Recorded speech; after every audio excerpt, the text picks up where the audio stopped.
These 3 stories were sent to me by people who swear every word is true. They are quiet experiences, the kind that don't leave bruises, but never really leave you either.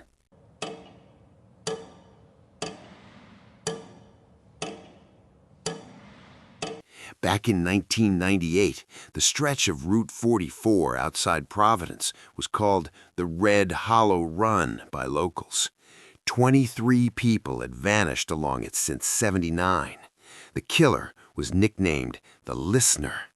He never spoke on the tapes he mailed to the state police, only played 30 seconds of the victim's last conversation before the screaming started. That's how he got the name. He just listened. I was 21, driving home from my girlfriend's place at 2 in the morning. Fog so thick the headlights only lit 10 feet ahead. I saw the pickup truck on the shoulder, hood up, hazards blinking slow like a dying heartbeat. An old man stood beside it, waving me down with one hand, the other pressed to his ear, like he was already listening to something. I should have kept going, but he looked 70, frail, harmless. I pulled over. He walked up to my window, smiled like a grandfather, said his alternator died and his cell was dead, asked if he could sit in my passenger seat while AAA came. Just 10 minutes, he said. I remember his voice was soft, almost kind. I popped the lock.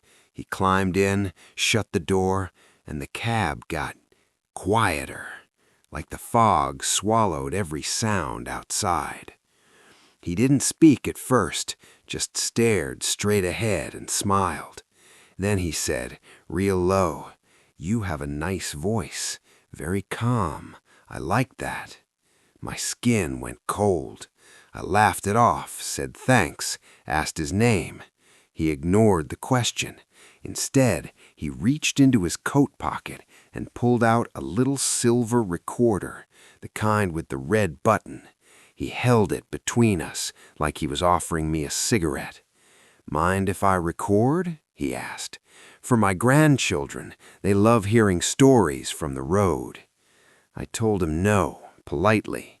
He nodded, still smiling, and pressed record anyway. The red light came on. He leaned back, closed his eyes, and just listened to the silence, listened to my breathing. I drove faster than I should have in that fog. He never told me where to turn. He didn't need to. Every mile, he'd whisper, "Keep talking. Tell me about your night." And I did. I don't know why. I just kept talking so he wouldn't press stop. When the gas station lights finally appeared, I pulled in hard, tires squealing. I told him AAA would be better here. He looked almost sad. He opened the door, stepped out, and said, "Thank you for the story." Then he walked into the fog and was gone. I sat there shaking until the attendant knocked on my window. He asked if I was okay. I told him about the old man. The attendant went white, said no one had walked out of that fog in 20 minutes, and there were no footprints in the dew on the pavement. Only the recorder sitting on my passenger seat, red light still blinking. I never played it. I smashed it in the parking lot. But sometimes, when it's real quiet, I swear I can hear someone listening.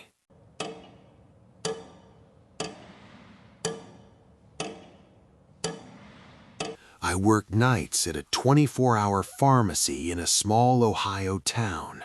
There was a regular named Paul who came in every Tuesday at 11:15 p.m. for the same thing, 1 pack of peppermint gum and a bottle of store-brand ibuprofen.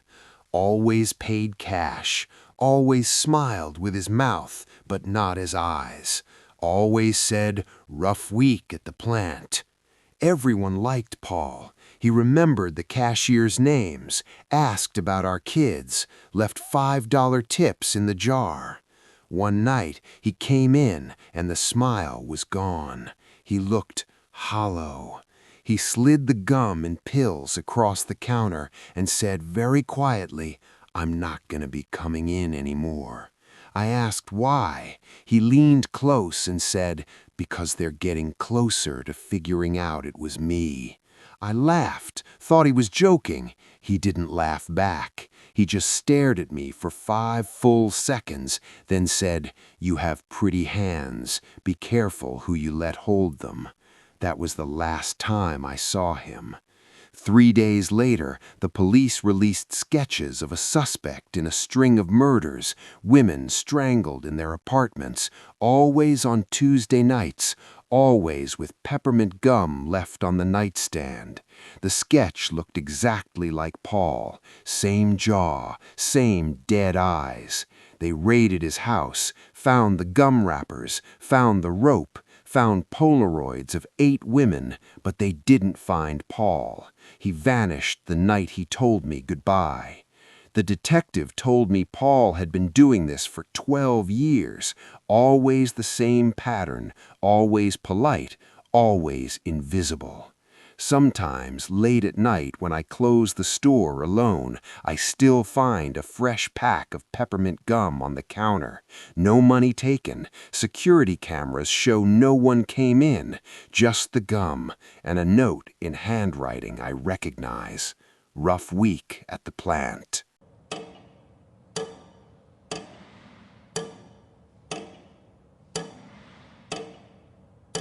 August 2014. Ronnie Lee Gardner escaped Red Pine Correctional during a thunderstorm. Death row, double murder, shot a bailiff and a nurse with a smuggled .38. The news said he was 6'3", shaved head, teardrop tattoos under both eyes, considered armed and extremely dangerous. I lived 15 miles from the prison. My cabin sat at the edge of the state forest, no neighbors for half a mile. The night he escaped, the power went out at 2:07 a.m., rain hammering the tin roof. I lit a lantern and sat with my shotgun across my lap. Around 3, I heard the porch step creak, slow, deliberate. Then a soft knock, 3 times. I didn't move. The knocking stopped. Then my back door, the one I keep bolted, rattled gently. Someone testing it. I whispered through the door, "I have a gun." A man's voice answered, calm, almost amused. "I know, I'm not here for that." He sounded tired, not threatening, just exhausted. He said, "Can I just stand on your porch till the rain stops? I'm soaked. I won't bother you again." I should have shot through the door. Instead, I cracked it, chain still on. The man standing there was 6'3", shaved head, teardrop tattoos, soaked prison jumpsuit clinging to him, hands raised, no weapon. He looked at me and said, "I didn't do the nurse. They know that now, but they'll never let me live long enough to prove it." Then he smiled, small and sad. "Thank you for not shooting me. Most wouldn't have opened the door at all." He stepped back into the rain and walked down my driveway, disappeared between the trees. They found his body 2 days later, hanging from a pine branch with his own belt. Suicide, they said. But the weird thing, the coroner noted there were no water droplets in his hair or clothes, like he'd never been out in the rain at all. I still keep that chain on my door, and sometimes, when the rain is loud on the roof, I hear 3 soft knocks and a tired voice asking if he can just wait on the porch till it stops. If you've ever opened a door you shouldn't have, or let someone in who felt too familiar, leave it in the comments. I read them all, and if it's quiet enough, something might be listening.